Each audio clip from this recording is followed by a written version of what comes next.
The letter said the job came with a room, a salary, and a fresh start. It did not say anything about the man who would be standing in the yard when she arrived, or the way he would look at her like she was something he hadn't accounted for. Loretta Finch had driven 11 hours with everything she owned folded into 2 suitcases and a cardboard box that smelled like the lavender soap her mother used to buy. She had the address written on a torn envelope. She had $43 in her wallet. She had a letter from a woman named Mrs. Dunbar offering her the position of live-in caretaker for the Dunbar property in Harlan County, Texas, effective the 1st of the month. What she did not have was Mrs. Dunbar. She passed, the man said. He was standing by the fence post, hat low, thumbs hooked into his belt. He said it the way you'd say it about weather. Matter of fact. Like the woman who had written Loretta, a 4-paragraph letter describing the job, the horses, and the particular way the afternoon light came through the kitchen window had simply run out of time and left everyone to sort themselves out. When? Loretta said. 3 weeks ago. She stood next to her car with one hand still on the door handle. 3 weeks. The letter had arrived 4 weeks ago, which meant Mrs. Dunbar had written it, sealed it, sent it, and then died before Loretta had even finished packing. I drove from Tennessee, she said. She didn't know why she said it. It didn't change anything. I know, the man said. She mentioned you might. He introduced himself as Tanner Dunbar, the nephew. He had been running the property for 2 years already, he said, ever since his aunt's health had started declining. He said the property still needed a caretaker. He said the job was still available if she wanted it. He said all of this without quite looking at her. Loretta looked at her car, at the gravel drive, at the flat brown land stretching out in every direction under a sky so wide it made her feel small in a way Tennessee never had. She thought about the apartment she had given up, the deposit she wasn't getting back, the man she had left behind who had told her this was a mistake and turned out to be right for the wrong reasons. What exactly does the job involve? She said. Tanner Dunbar finally looked at her. His eyes were a kind of gray-green she hadn't expected, and they were serious in a way that had nothing to do with her and everything to do with the land behind him. Everything, he said. Same as any working ranch. The house was old but not falling down. That was the first thing she cataloged. The porch needed paint. The second step from the top was soft in a way that would become a hole if no one fixed it. Inside, the kitchen was clean, the windows were clean, and there was a calendar on the wall still turned to the month his aunt had died. Nobody had changed it. Loretta noticed and didn't say anything. Her room was at the end of the hallway, past a bathroom with a clawfoot tub and a window that looked out over the back pasture. The room had a quilt on the bed that someone had sewn by hand, 100 small squares of fabric in blue and yellow, and a faded red that might have been pink once.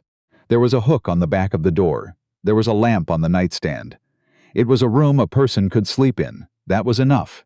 Tanner showed her where things were kept, the feed schedules, the vet's number taped to the inside of a cabinet door, the generator, which ran on diesel and needed to be checked every 3rd day in summer, the horses, 4 of them, including an older mare named something in Spanish that he translated as Patience, which Loretta thought was either very apt or very ironic. She wasn't sure yet.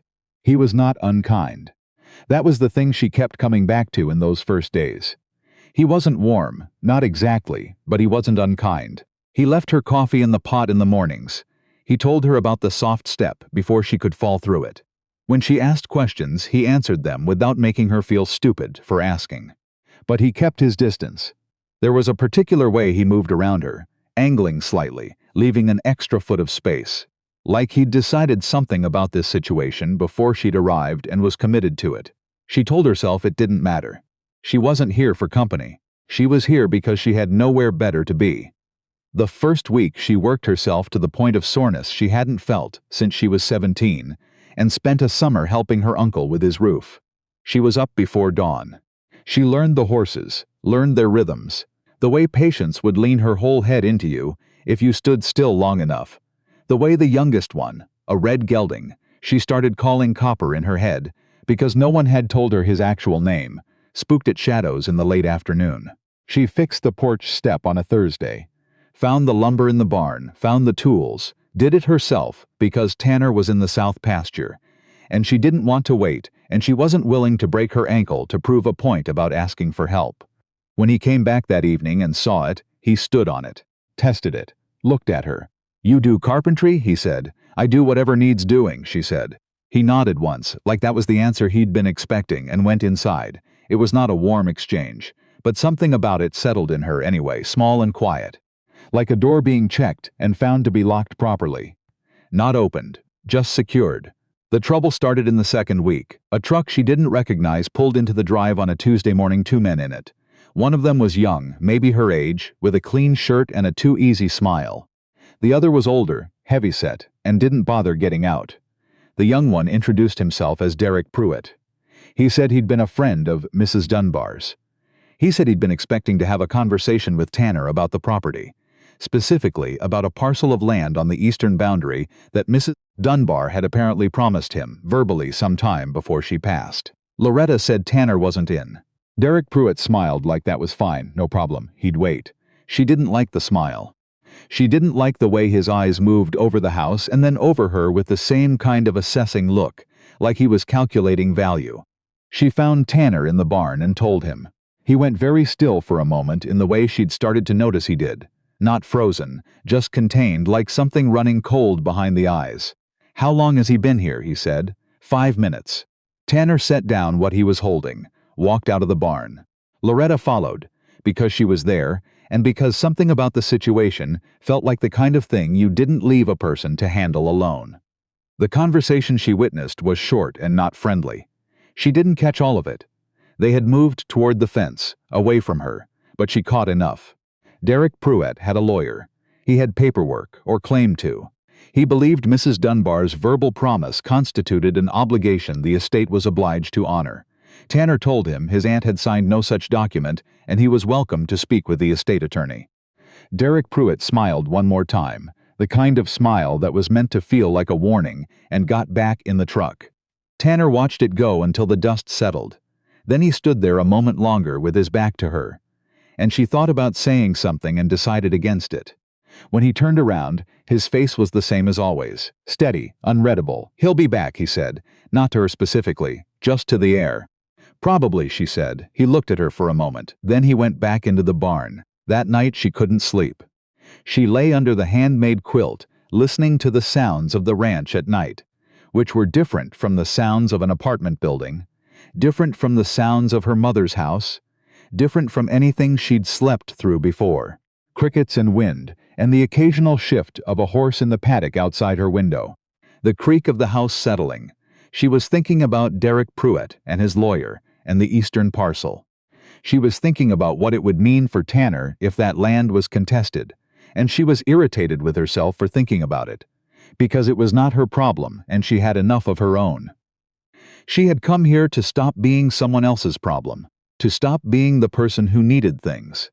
She had spent 3 years of her life making herself smaller and quieter and more agreeable, and it had still not been enough for the man who had wanted her to be smaller and quieter and more agreeable than that. And she had finally packed her car and left on a Tuesday morning while he was at work and driven away without leaving a note, because there was nothing to say that hadn't already been said too many times. She hadn't cried about it yet. She kept expecting to, and then not. The wind moved through the screen in her window. Outside, Patience shifted and huffed and went quiet. Loretta closed her eyes. 3 days after Derek Pruitt's visit, she found Tanner sitting on the porch steps after supper, with a cup of coffee going cold in his hands, looking out at nothing in particular. She had been planning to go straight to her room. She sat down on the step beside him instead. She wasn't sure why. Maybe because the evening was the kind that asked you to be still in it. Maybe because he looked, for the first time since she'd arrived, like he was carrying something too heavy to set down casually. "He's not going to stop," she said. "No," Tanner said. "Is there anything to what he's claiming?" Tanner was quiet long enough that she thought he wasn't going to answer. Then he said, "My aunt was generous. She talked about giving people things she hadn't committed to on paper. He might have a conversation she had with him once. He doesn't have a legal claim. But it'll cost you to prove that." "Yes," he said, "it'll cost me." She looked out at the darkening pasture. The sky out here at dusk was something she hadn't been prepared for. It went through about 6 different colors before it settled into black, and none of them were colors she would have thought to paint a sky. "My mother used to say that the people who cost you the most are always the ones who smile the widest when they show up," she said. Tanner looked at her sidelong. "Smart woman," he said. "She had a lot of material to work with," Loretta said. He didn't ask what that meant. She appreciated that. There were people who heard something like that and immediately wanted the whole story, wanted to be handed the wound to look at. And there were people who let it sit there and trusted you to offer it when you were ready. Tanner Dunbar was the second kind. They sat in silence for a while. The coffee in his cup must have been completely cold. He drank it anyway. She started going to bed later. Not deliberately, she would finish the evening work, wash up, intend to sleep, and then find herself on the porch with her own cup of something, watching the dark and the stars, which out here were absurd. There were simply too many of them. It felt like a personal affront, like the sky was showing off. Tanner was there some nights and not others. When he was there, they talked, slowly, carefully, the way you test ice before you walk on it. She learned that he had grown up on a different ranch, 3 counties over. That he had left at 18 and come back at 28, after enough years away to know exactly what he'd been looking for when he left, and that he hadn't found it. That he had come back to help his aunt, and stayed because the land had gotten back into him, the way it apparently does if you're made right for it. She told him about Tennessee. She told him about the job she'd had at the nursery, plants, not children, and the night classes she'd been taking before she stopped taking them because someone had made her feel like having goals was a form of selfishness. She didn't say who. He didn't ask. "You could take them again," he said. "The classes. I know that. You said it like you don't." She looked at him. He was watching the pasture, not her, but the words were for her. "Maybe I'm still working up to knowing it," she said. He nodded once, slowly. "That's fair," he said. Derek Pruitt came back on a Friday, this time alone, this time while Tanner was in town. Loretta was in the paddock with Patience when she heard the truck, and she came out to find him standing in the yard like he owned it, which was possibly the point. "Tanner's not here," she said. "I know," Derek Pruitt said. "I came to talk to you. I'm not part of whatever this is." "Sure you are," he said pleasantly. "You're living here. You've got a stake in how it goes." "I work here," she said. "That's different." He looked at her for a moment, with the same measuring expression she'd disliked the first time. Then he said, casual as anything, that it might be worth her while to let him know when Tanner was making plans to move the eastern boundary markers. That there might be something in it for her. She looked at him for a long moment. "Get off this property," she said. He smiled. "I'm just saying, I heard what you said." Her voice was quieter than she expected it to be, quieter than the anger in her chest, which was bigger than made sense for this amount of time on this land. "Get in your truck and go," he went. Not quickly, not without the smile, but he went. She stood in the yard until the dust settled, and then she went back to Patience, who put her enormous head over the fence rail and breathed warm air into Loretta's ear, which was not comfort exactly, but was something. She told Tanner that evening. She told him all of it, including the offer, including what she'd said, including the exact look on Derek Pruitt's face when she'd said it. Tanner listened without interrupting. When she finished, he was quiet for a moment. "You didn't have to do that," he said. "I know. He could make things uncomfortable for you. He already made me uncomfortable," she said. "I don't see that it gets much worse." Tanner looked at her with an expression she hadn't seen on him before. It was unguarded in a way his face usually wasn't. Like she'd said something that moved through his careful exterior before he'd had time to account for it. "I'll call the attorney tomorrow," he said. "Good," she said. She stood up to go inside. At the door she stopped, because something had been sitting in her for days, and she thought it was probably time to put it somewhere. "I'm not planning to leave," she said, "in case that's something you were wondering about." She wasn't looking at him. She heard him set down his cup. "I wasn't going to ask," he said. "I know you weren't," she said. "That's why I said it."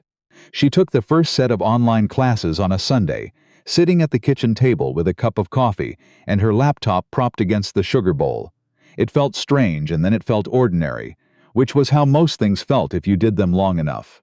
Tanner saw the laptop and didn't comment. Later that week, he came back from town with a better desk lamp and set it on the kitchen table without saying anything.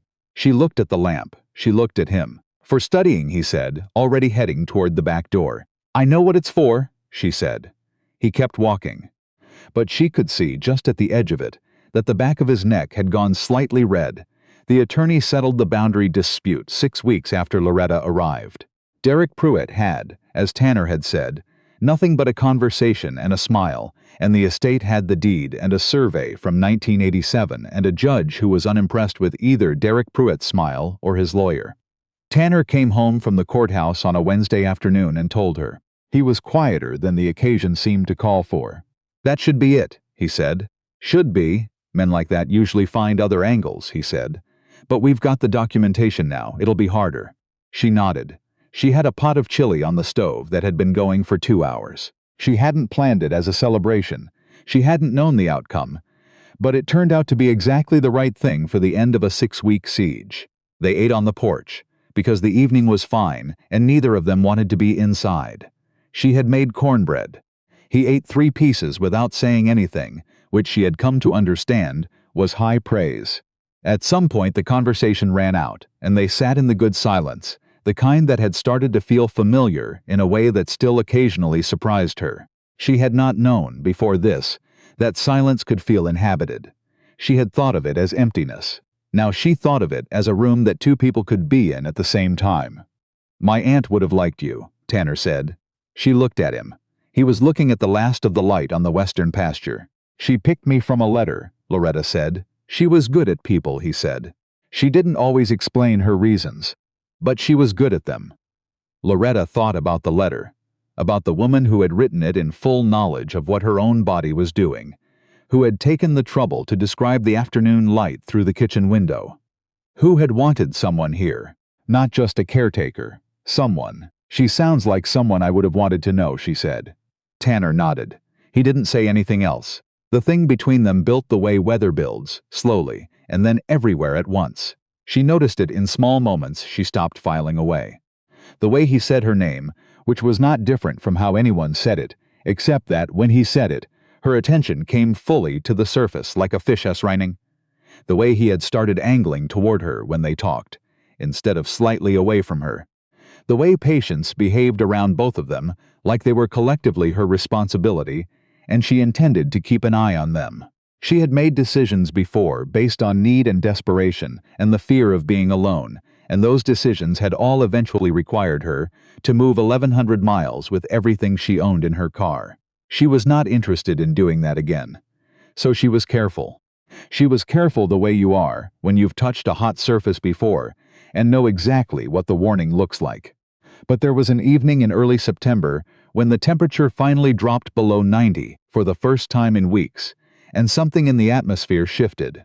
Some particular quality of light and air that made the ranch feel small and close and golden, and she was coming out of the barn with a bucket, and he was coming toward her from the direction of the house, and they stopped at the same time, because something about the distance between them was wrong, too much of it, and she thought, quite clearly, "I am tired of being careful." She didn't say that. She set down the bucket. He said, "Loretta." That was all, just her name. But the way he said it this time was different, and she heard the difference. "I'm not going anywhere," she said. "I know," he said. "I know that now. I need you to know it for the right reasons," she said. "Not because I have nowhere else, but because I'm choosing this. I'm choosing to be here." He stood very still the way he did when something was moving through him he needed time with. Pite. She had stopped interpreting that as coldness some time ago. She understood it now as the exact opposite, as the reaction of a person who felt things too much to let them go by fast. "I've been trying not to ask anything of you," he said finally. "I know how you arrived here. I know you needed the ground to be steady before anything else." "You've been reading that right," she said. "Is it steady now?" She thought about the question honestly, about what steady felt like and whether she had it. She thought about the desk lamp on the kitchen table, the fixed porch step, the morning coffee, the evenings that had stopped being about surviving and started being about something else, something she didn't have a word for yet, but could feel the shape of. "Getting there," she said. He nodded. He was close enough now that she could see the particular green in his eyes that she'd been noticing for weeks, the color that didn't have a clean name, like everything out here that was real and wild and didn't fit inside something smaller. "I can work with that," he said. She finished her first semester of classes in November. She'd been taking 2 at a time, landscape ecology and soil science, and she passed both, the second with a grade that made her sit quietly at the kitchen table for a moment, just absorbing it. Tanner came in from the evening check, saw her face, and stopped. "Good news or bad news?" he said. "Good," she said. "Really good." He poured himself a cup of coffee and sat down across from her. She told him the grade. He set down the cup. "Loretta," he said, and in his voice she heard the thing she'd been slowly learning to recognize, the warmth that he carried low, that didn't announce itself, that you had to know him to hear. "I know," she said. "I know." She hadn't cried yet about leaving Tennessee. She had been waiting to understand what she was mourning. She thought now, maybe, that she hadn't been mourning anything. She'd been waiting. Outside, the November wind came off the flat land and moved through the yard, through the dry grass, through the pasture where Patience was standing in the last of the light like she'd been there since the beginning of things. Loretta looked at her hands on the table. Tanner's were next to them, not quite touching, and the space between them was not very wide. She closed the distance herself, not hesitantly. Not because she was afraid and needed something. Because she was not afraid, and this was what choosing looked like when you did it from somewhere whole. His hand turned under hers and held on. That was all. That was enough. The land outside went on in every direction, enormous and indifferent and beautiful, and the kitchen light held them in its small warm circle, and for the first time in longer than she could account for, Loretta Finch was exactly where she meant to be.